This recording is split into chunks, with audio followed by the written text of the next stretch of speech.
In conjunction with Invest in Others, Advisorpedia, Redtail Technology, and Proudmouth, we present Empowering Others, a podcast series of stories from people within the financial services community who are working to make a difference in people's lives. Our hope is that you will listen, learn, and be inspired to find a way to use your gifts, whatever they may be, to help others. I'm excited to welcome today's guest, Linda Ventura, an advisor with Securities America. Linda also launched in 2012 the nonprofit Thomas's Hope. I'm excited today to talk to Linda, talk to her about her journey. And Linda, welcome. Thank you so much for joining us. Thank you so much for having me. So Linda, tell us first, what inspired you to want to get involved with this really important issue and ultimately to open Thomas's Hope? Well, unfortunately, I am the president and founder of Thomas's Hope because on March 14th, 2012, my 21-year-old son, Thomas, died to substance use disorder, specifically an opioid overdose. So as surreal and unbelievable that is always for me to say, it left my family in pieces. And the journey that my family had through substance use, trying to get help for this young man, and the chaos that ensues while you're trying to also live life, people needed other people to lean on and, just someone to hold your hand through the journey. It is, this opioid epidemic in and of itself is horrible. It's horrible not just on the people it impacts, but on their families. If you don't mind, take us through kind of the journey with Thomas and what happened a little bit that brought him to ultimately what happened in 2012. Well, my son, Thomas, is the middle of my three children. He has an older sister who's 19 months older than him and a younger brother that's 3 years younger. And unfortunately, when Thomas was 12, I'll use him as the reference point, my mom died quite suddenly. And we have a huge family, and my parents played a very integral role in my children's lives. And my mother, unfortunately, died suddenly. In the next 3 years, my father died, my mother-in-law died, and his dad and I divorced. So the proverbial rug was pulled out from under my children's feet. My three children went to therapy, and Thomas was the one that held everything really close to his heart. And between trying to be the man of the house and or try to navigate our new family without his grandparents was a tremendous burden. And whether it was a cigarette, a beer, or a joint, whatever was the first substance that he touched gave him some kind of release, because substance use was ignited in his adolescent brain. And we were off to the races. Wow. And ultimately, opioids reared their ugly head there, and they have such an addictive hold on people that it's impossible to let go. Matt, in adolescence, bigger, better, stronger, more is just the essence of being a kid, right? So he also was scouted in the 9th grade to play Division I lacrosse. He was an extremely talented lacrosse goalie. And when he said, "I don't care about lacrosse anymore," I knew we were much further down a road than I even cared to imagine. And, from everywhere I seemed to turn, we were in New York State, and I went to try to get a PINS petition, which is a person in need of supervision, just to put extra protection around this kid. They told me he's 16, he'll be 18 soon, so never mind. Every place I turned, just you didn't get a hand up, you got pushed down. And it is the shame and stigma of substance use disorder also that causes that. Right, because substance abuse doesn't get seen as this disease. It's seen as, oh, that's an addict with a problem. So they're not showing the same compassion to you as if he had had cancer or another disease. He doesn't get that same compassion from these other organizations, right? I've spoken all over New York State. I've spoken across the country, actually, but I was Girl Scout, Boy Scout leader, lacrosse coach. I was a very busy mom in the community, doing everything. And we were the all-American family until Thomas had a problem. Then we became the pariah. So again, I got to speak to my community, and exactly right. If he had had cancer, I would have had spaghetti dinners, coming out my, head. Mhm. And they turned a blind eye to us because it was that.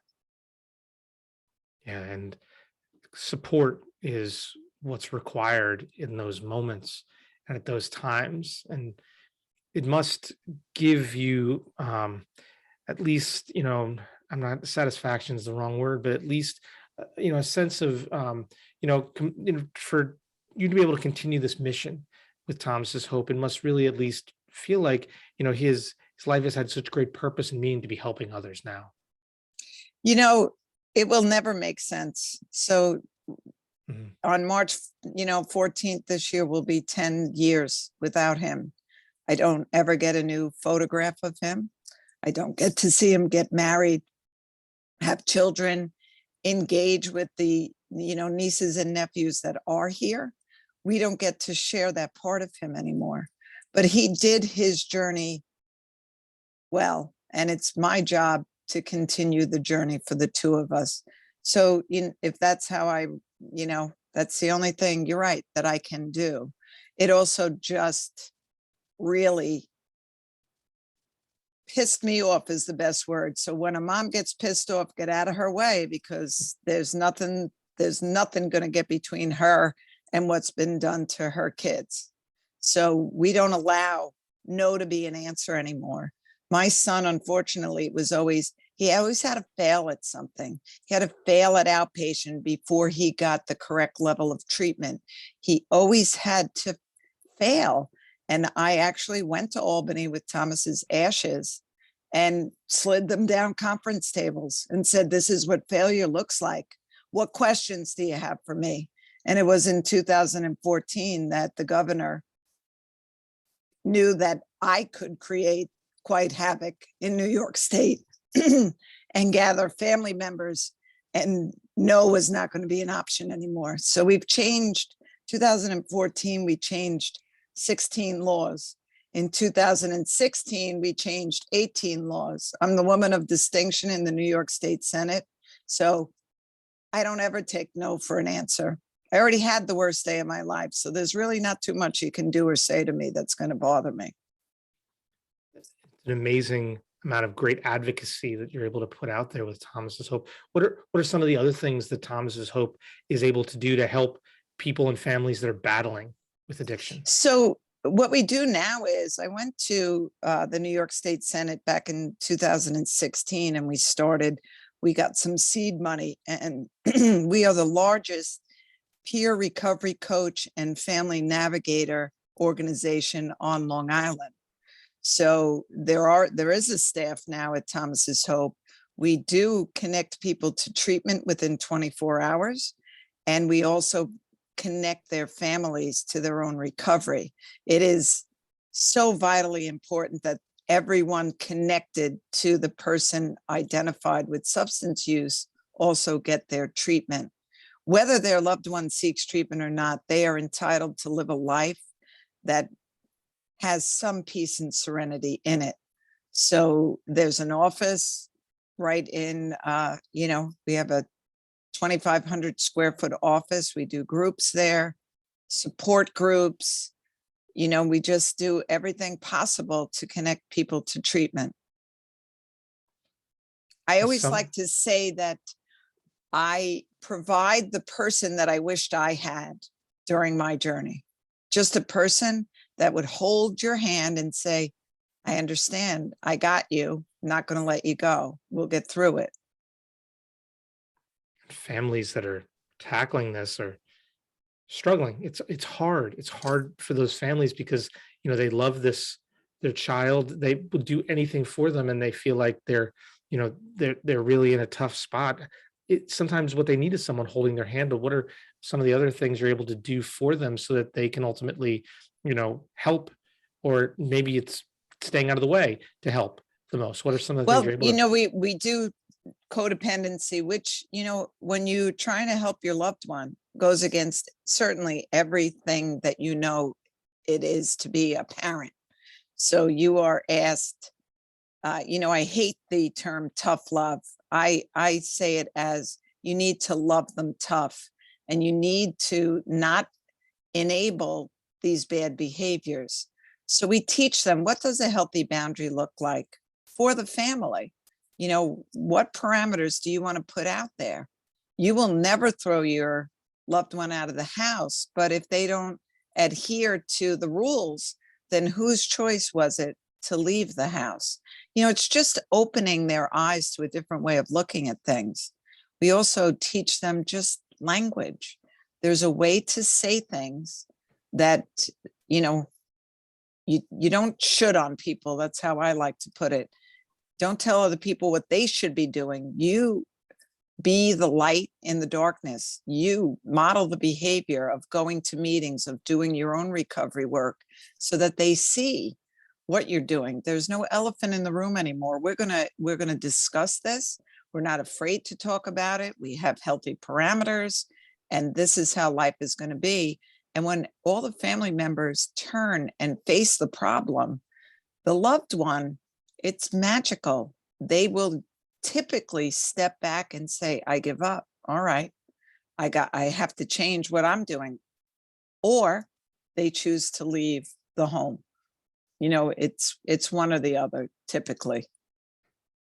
It's amazing. The language is sometimes the hardest thing for families to get. I have my family's had some addiction issues with some different members of our family, and sometimes asking them how they're doing in their process is sometimes a hard conversation to have because you don't know how to start that conversation. And it's definitely something that hearing what you're talking about, reading about it, has made it less of a stigma to have that conversation.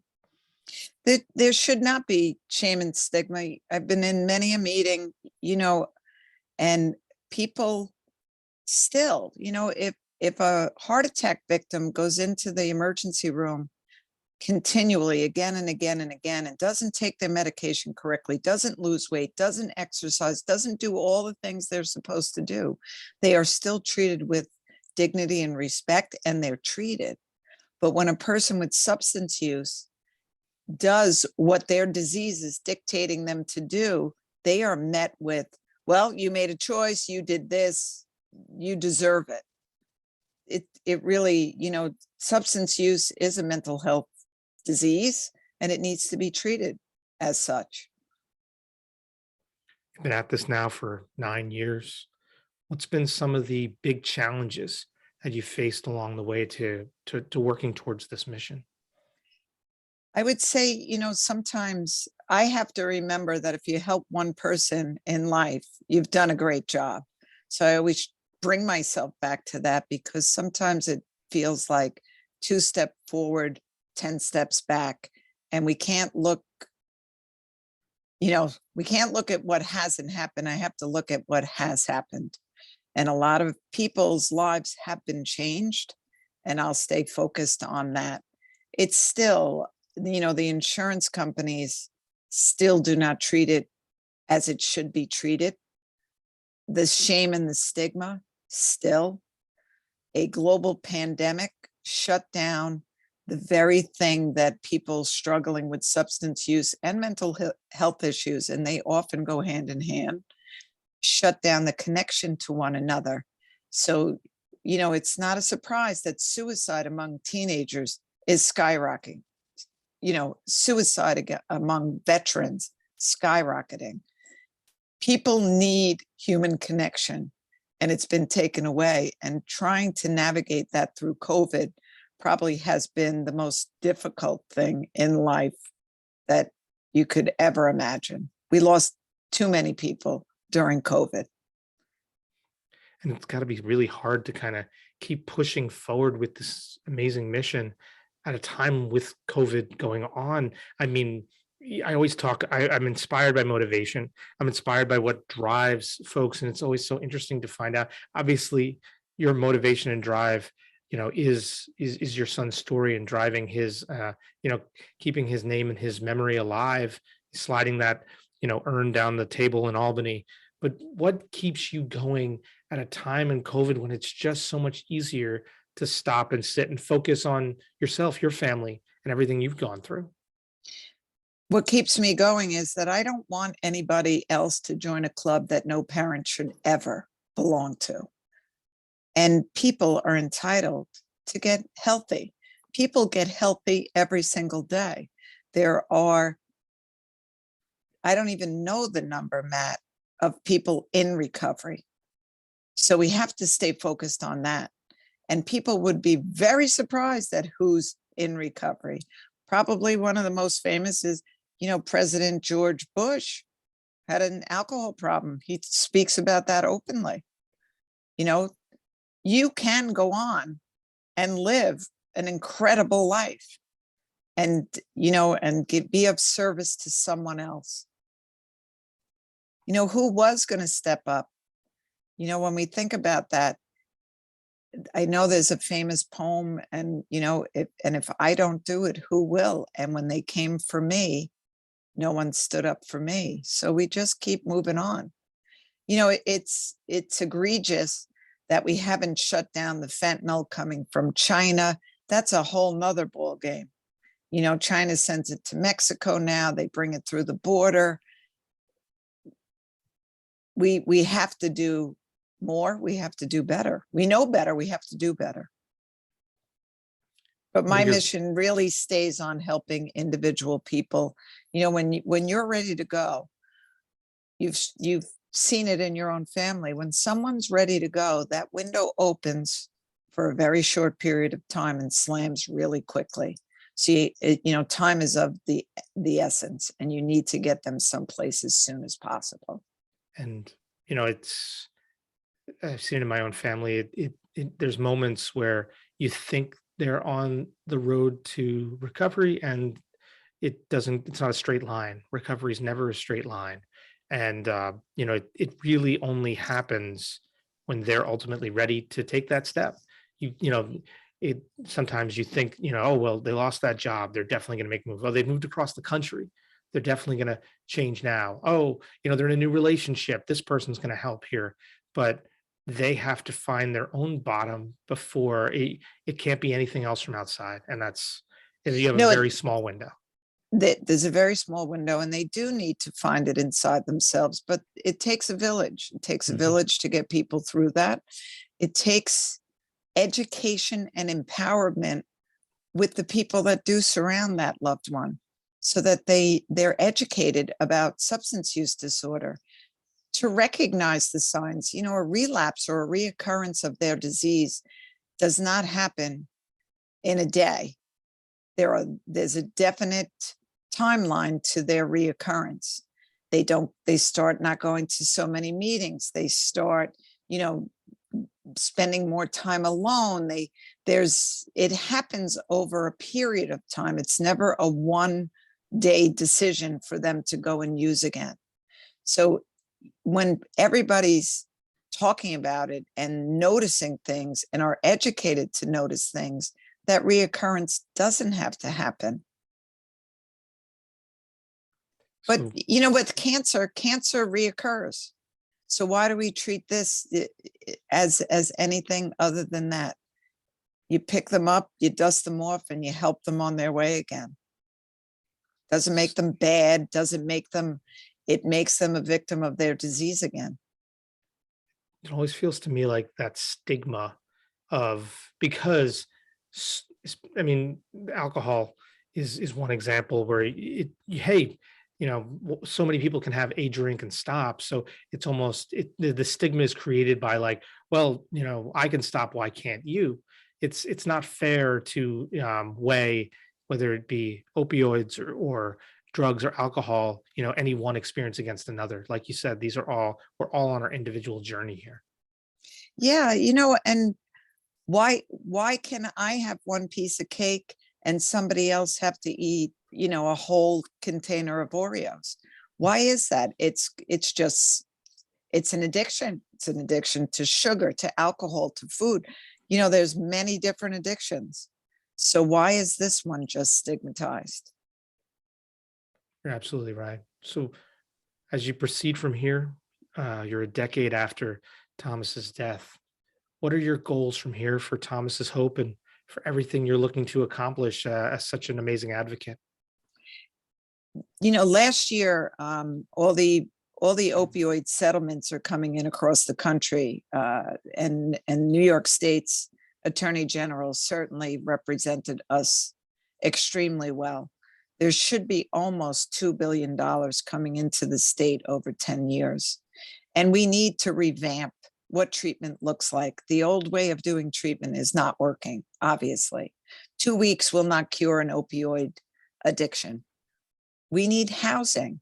If you leave treatment and you're homeless, and that's the discharge plan, you're not really apt to stay focused on your recovery. So we need to build in vocational skills, stability in housing, stability with continuation of care, step-down units, to make this person be a productive member of society. So we can, create this in this state, and certainly in New York State. That would be my goal. That is my goal, to try to create new, different, and better.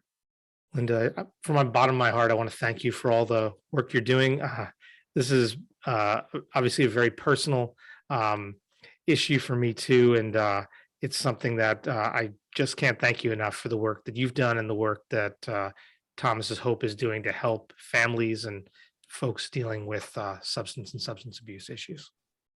Thank you so much, Matt, for the opportunity to bring more light and maybe a different perspective that people don't think about, that it's not their fault. They did make one bad choice, and they should not be condemned to a life that takes them to many dark places. No one, I can say this with 100% certainty.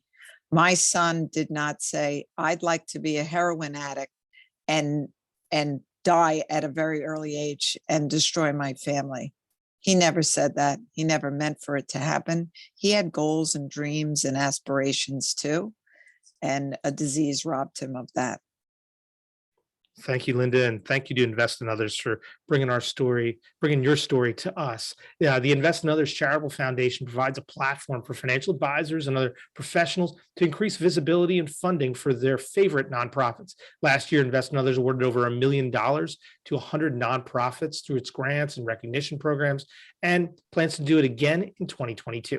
Invest in Others will be offering 4 programs throughout the year, with opportunity for financial advisors and other individuals working in the industry to win anywhere from $20,000 to $75,000 for charity.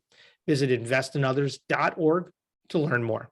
This has been a really incredible conversation today, and please stay with us for more here at Empower Others. And for Advisorpedia, for Integrated Partners, I'm Matt Ackermann. Thank you for listening to today's podcast. We hope you are inspired to go out and make a difference in your community. For more information on Invest in Others, please visit investinothers.org. Thank you to Redtail Technologies for sponsoring these important conversations. To learn more about how Redtail can help you streamline your prospect and client communications, please visit redtailtechnology.com.